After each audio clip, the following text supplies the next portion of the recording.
நம்ம வீட்டுல இருக்க பேய்களுக்குலாம் ஒரு சவுண்ட் கொடுங்க. நிறைய பேர் நல்லா விளையாண்டீங்க, ஒரு சில பேர் விளையாடவே இல்லை. அதெல்லாம் என்னன்னு பேசுறதுக்கு முன்னாடி முதல்ல அந்த விளையாண்ட அத்தனை பேருக்கும் பாராட்டுக்கு. தேங்க்ஸ்பா. என்னடா இப்படி விளையாண்டாங்க டெவிலா அப்படின்னு உங்களுக்கு சில விமர்சனம் இருக்கும்ல, அதை நீங்க இப்ப விமர்சிக்க போறீங்க. 2 பேரை சொல்லணும். 2 பேரா மாமி? மஞ்சரி டாஸ்க்னு கொடுத்தா என்ன வேணாலும் பண்ணுவாங்க போல இருக்கு. அவங்க கிட்ட ஒரு ஸ்டெப் நம்ம தள்ளியே இருக்கணும். ரொம்ப பயமா இருந்தது அது எனக்கு. இல்லன்னா அரிசி கடை நடத்த முடியுமா? சவுண்ட் வந்து அந்த எஃபர்ட்டே எங்க அவ ட்ரை கூட பண்ணலையோ அப்படின்னு ஒரு ஃபீல் வந்து சவுண்ட் கிட்ட இருந்தது. தெரிஞ்சுக்கிட்டியா? A1 டெவில்ஸா இருந்த நாங்க வந்து ஈவிலா என்னெல்லாம் பண்ணணுங்கிறதுக்கு ரொம்ப ஹார்ட் ஒர்க் பண்ணோம் சார். Day 2 டெவில்ஸ் என்னெல்லாம் பண்ணக்கூடாதுங்கிறது ரொம்ப ஹார்ட் ஒர்க் பண்ணியிருந்தாங்கிறது தெரியும். ராஜா ராஜா நான் ராக்கெட் ராஜா, ராஜா ராஜா பிக் பாக்கெட் ராஜா. அவங்களை ப்ரொவோக் பண்ணி ஹார்ட் வாங்கணும் சார். அவங்க இருந்து ஹார்ட்டை புடுங்கிட்டு எங்களை ப்ரொவோக் பண்ணிக்கிட்டு இருக்காங்க சார். டேய் ஏன்டா உங்களை பார்த்தாலே பாவமா இருக்குடான்னு சொன்னப்போ ஒரு கோவப்பட்டாங்க சார். ஹார்ட்டை சும்மா வாங்கிட்டு போய் அங்க காமிச்ச உடனே பாட்டு போட்டாங்க சார். இது அநியாயம், இது அக்கிரமம், இது ஆட்டவனுக்கே அடுக்காது. நாங்க நினைச்சோம் என்ன இது போல அநீதியா இருக்கு. அப்புறம் தான் தெரிஞ்சிருக்கு அவங்களே பார்க்க முடியாம ஹார்ட்டை போட்டு முடிச்சு விடலாம் அந்த விளையாட்டை எடுத்து போட்டுருக்காங்க.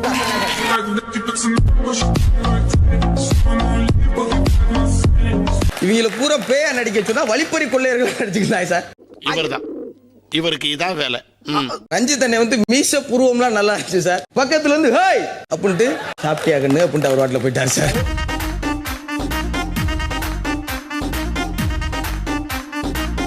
ரஞ்சித் அண்ணே நெஞ்சில் அண்ணே காலையில இருந்து ரொம்ப கஷ்டப்பட்டுக்கிறீங்க, இதுக்கு மேல கஷ்டப்படாதீங்கன்னு அவருக்கு ஒரு விருது மாதிரி குத்திட்டு வந்து ஓரமா உட்காந்துட்டேன் சார். நானே ஒழுங்கா விளையாடல சார். ஐயோ தெரியுங்க, நீங்க கேட்ட கேள்வி மட்டும் பதில் சொல்லுங்க. உங்களுக்கு ஒரு விஷயம் புரியும், நீங்க அதை ஏன் செய்யறீங்க ஏன் செய்ய மாட்டீங்கன்னு உங்களுக்கு எல்லா கணக்குமே தெரியும். அப்புறம் எந்த இந்த பதில் சொல்றதுல எந்த யூஸுமே இல்லை.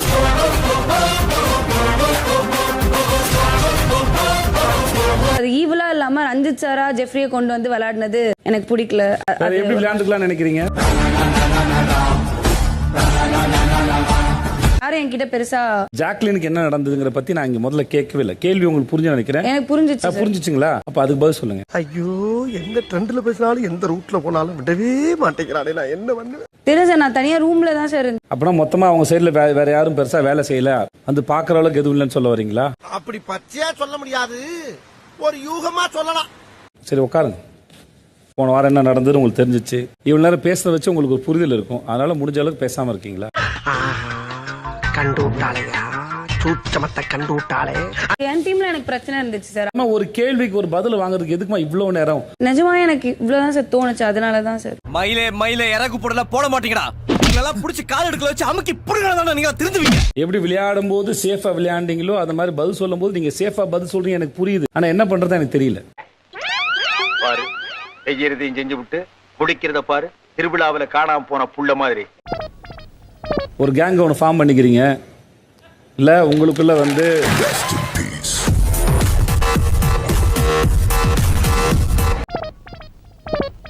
அது அங்க விளையாடுறது மட்டும் இல்லாம என்னையும் முடிஞ்ச அளவுக்கு என்னையும் டாக்கிள் பண்ணி எனக்கு பதில் சொல்லாம இருக்கிறது.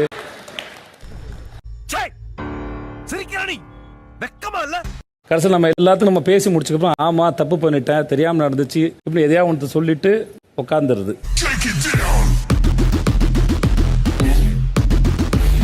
எக்ஸ்ட்ரீமுக்கு மஞ்சரி போகும்போது அது கான்ட்ராஸ்டா நம்ம தெரியறதுக்கு ஒரே ஆப்ஷன் எதுவுமே பண்ணாம இருக்கிறது தானோன்னு அவங்க பண்ணாங்களோன்னு ஒரு ஃபீல்.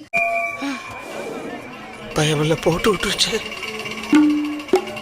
சௌந்தர்யா வந்து சும்மா பாராட்டுறதுக்கு வந்து நிக்க சொன்னாலே வார்த்தையால பயங்கரமா ஒண்ணு பண்ணுவாங்க. ஆனா டெவிலா இருக்கும்போது ஒண்ணுமே பண்ணல.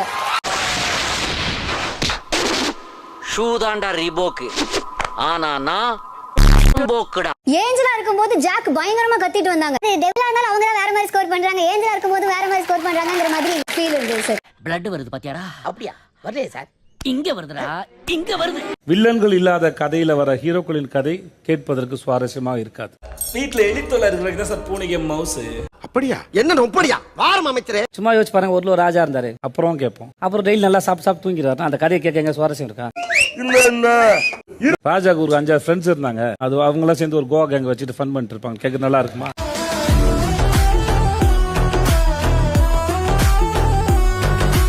இல்ல ஃப்ரெண்ட்ஸ்குள்ள அவங்க ஜாலியா இருந்தாங்கன்னா அது எவ்வளவு நேரம் பார்ப்போம் நம்ம. என்ன ரியான் உங்களுக்கு புரிஞ்சுக்கலாம் ரியான்? புரிஞ்சுது. உங்களுக்கு புரிஞ்சுதுல?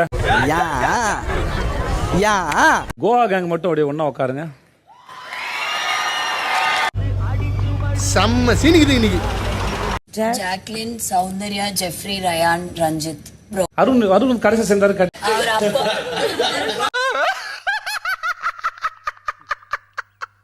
வாலண்டியரா போய் சேர்ந்தீங்களா அருண்? எப்போ சார்? என்ன சார் நாங்க தான் பார்த்தோமே சார். போய் குரூப்பா கட்டி பிடிச்சு கூச்சிருந்தீங்களே சார். நக்கல்யா அவனுக்கு. நீங்க நினைக்கிறீங்களா சார் நான் கோவா கேங்? இல்ல சார். நாங்க உட்காட்டுமா சார் எத்தனை பஞ்சாயத்தா? 1000 பேரை பார்த்துருக்கிறேன். ஆனா உன்ன மாதிரி ஒரு டுபாக்கூரை நான் பார்த்ததே இல்ல. என்ன வந்து சொல்லி வந்து சேர்ந்தாரு அவரு? நானும் ஒரு மெம்பர்னு வச்சுக்கோங்க, எனக்கும் உங்க கேங் ரொம்ப பிடிக்கும் அப்படின்னு சொல்லி வந்து. குண்டு பைப்ல எப்படி கோர்த்து விடுது பாரு. நீங்க சொல்லுங்க சௌந்தர்யா, என்னமா சொன்னாரு அவரு? அதான் உங்க கேங் பிடிக்கும், நானும் வரணும்னு ஆசைப்படுறேன்னு அவர் சொன்னாரு சார். சரி, ஆனா கேங்ல சேரலையா? சும்மா அவர் நானும் வரேன்னு சொல்லி வந்தாரு சார். பெர்மனன்ட் மெம்பர்ல கெஸ்ட் தானே அவரு? ஓகே சார், அப்போ உட்காந்துருங்க சார்.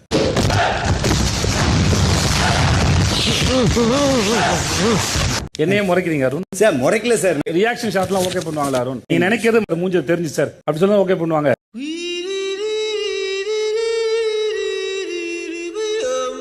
சார் நான் ஒரே ஒரு ஆன்சர் சொல்லிட்டேன் சார். அவங்க கூட பேசும்போது நல்ல விஷயங்கள் கிடைக்கும். அப்போ சும்மா பேசுறது தானே தவிர I not belong to that. என்ன பேசிட்டு இருக்கும்போது பிபி ஊதுற? நீங்க பேசும்போது எங்களுக்கு ஒருத்தரோட ரியாக்ஷன் கட் பண்ணி போட்டாங்க சார். அதை நீங்க பார்க்கல. அது யார் நான் சொல்ல மாட்டேன் சார். ஏன்னு ஜெஃப்ரி நீங்க சொல்லுங்க ஜெஃப்ரி, கேங்கோட ரூல்ஸ் என்ன ஜெஃப்ரி? ரூல் நம்பர் 1, எவ்வளவு ஸ்வீட் கொடுத்தாலும் எல்லாம் சேர்ந்து ஷேர் பண்ணி சாப்பிடணும் சார். இல்லங்க என்கிட்ட இருக்க ரூல் என்னலாம் இருக்குன்னு.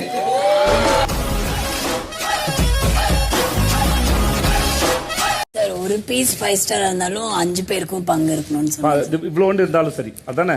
ஆமா சார். அம்மா இப்படி என்ன கிளம்ப வேண்டியதானே? என்னதான் ஃப்ரெண்ட்ஷிப்பா இருந்தாலும் ஒருத்தரை விட்டு கொடுக்காம நீங்க கேமை ப்ளே பண்ணணும். அதுல வந்து விட்டு கொடுத்துட கூடாது. ரூல்ஸ் போட்டதே பிரேக் பண்ணிருக்காரு பாருங்க. அடுத்து நம்ம ரியான். அதான் சார், டெய்லி நைட்டு தூங்குறதுக்கு முன்னாடி குரூப் கொடுத்துட்டு பாட்டு பாடிட்டு தூங்கணும் சார். 5 பேர் சேர்ந்து ஒரு பாடுங்களேன் ப்ளீஸ். டேய் நீங்களும் பாடுங்கடா. அது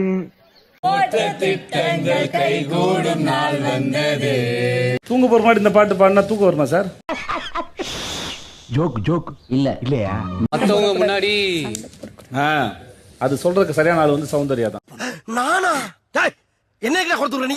யாருக்காகவும் எதுக்காகவும் நம்மள வந்து விட்டு கொடுக்க கூடாது. கடைசியா ஒரு ரூல்ஸ் போட்டீங்களே, இது 5 ரூலையும் ஃபாலோ பண்ணணும். என்ன ஒரு புத்திசாலித்தனம். இவங்களுடைய கேங்கும் இந்த ரூல்ஸும் அவங்களோட விளையாட்டும் இந்த வீட்டோட ஆட்டத்தை எவ்வளவு தூரம் பாதிக்குது ஓப்பனா போட்டு உடைச்சு சொல்லுங்க. ரைட்லா ரைட் இருந்தா ஊருக்கு இல்லனா சாமிக்கு. அந்த டாஸ்க் போயிட்டு இருக்கு. எல்லா இடத்துலயும் கோவா கைஸா மட்டும் தான் நாங்க இருப்போம். பிக் பாஸ் ரூல்ஸ் எதுவும் எங்களை எதுவும் பண்ண முடியாது. கோவா ரூல்ஸ்க்கு தான் நாங்க மதிப்பு கொடுப்போம்ன்ற மாதிரி ஆடிட்டு இருக்காங்க சார். நான் டெவிலா இருந்து நாங்க இவ்ளோ எஃபோர்ட் போட்டுட்டு இருக்கும்போது இவங்க ரொம்ப ஒரு சில்ட் அப் என்விரான்மென்ட்ல எப்பவும் போல அவங்க வீட்ல என்ன பண்ணுவாங்களோ அதே பண்ணிட்டு இருக்கும்போது அப்பத்துக்கு நாங்களா முட்டாள்களா? என்ன பார்த்தா முட்டா பைய மாதிரி தெரியுதா? தன்னை பற்றி நன்கு தெரிந்து வைத்திருந்தான். என்னை பொறுத்த வரைக்கும் அவங்க பேசிக்கா ஒரு ஹைனா கூட்டம் மாதிரி தான் சார் இருக்காங்க. எங்க போனாலும் கேங்கா போயிட்டு அடிச்சு நவுத்துறாங்க சார். நாங்கடா இது எல்லாரும் வரானுங்க. ஓஹோ எல்லாரும் சண்டை போட தயாரா? உங்களுடைய இந்த ரூல்ஸும் இந்த கேங்கும் இந்த வீட்டோட ஆட்டத்தையும் அதோட சுவாரஸ்யத்தையும் எவ்வளவு கெடுக்குதுன்னு உங்களுக்கு எப்பயாவது புரிஞ்சிருக்கும்னு நினைக்கிறேன். நீங்க ஒருத்தருக்கு ஒருத்தர் விட்டு கொடுத்து தான் விளையாட போறீங்க. யார் விட்டு கொடுக்க ரெடியா இருக்கீங்களோ நீங்க வாங்க, வெளிய இருந்து சப்போர்ட் பண்ணுங்க உங்களோட ஆளுக்கு.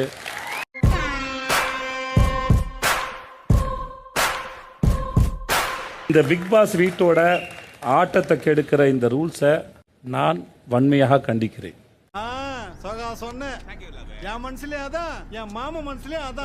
நான் உங்க அனைவரையும் நாளைக்கு சந்திக்கிறேன். நன்றி, வணக்கம். நன்றி வணக்கம். மக்களே வீடியோ பிடித்திருந்தால் லைக் பண்ணுங்க, அப்புறம் சப்ஸ்கிரைப் பண்ணி வச்சுக்கோங்க. நன்றி.